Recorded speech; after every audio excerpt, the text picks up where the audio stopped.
Kişmişin yerinə nə olsa sevinərdin Əbül? Kişmişlə qoz. Elə kişmiş ya da meyvələr də ola bilər. Qoz, fındıq.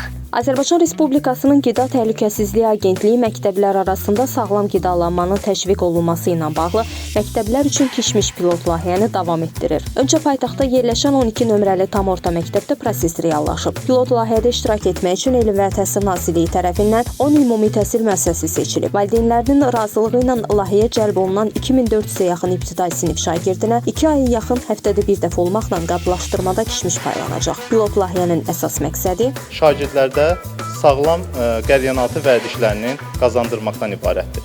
Layihə çərçivəsində kişmişin seçilməsi təsadüfi deyil. Belə ki, kişmişin tərkibində olan dəmir, sinir və sümük hüceyrələrini, eləcə də ürək döyüntülərini tənzimləyən, yüksək enerji qaynağı olmaqla yanaşı, qanartırıcı xüsusiyyətlərə malik olan və həmçinin beyin funksiyalarını yaxşılaşdıran qida məhsulu hesab olunur. Əlavə olaraq, layihə çərçivəsində sağlam qidalanma, yetərli və balanslı qidalanma ilə bağlı məktəblərdə maarifləndirici görüşlər keçirilməsi nəzərdə tutulur.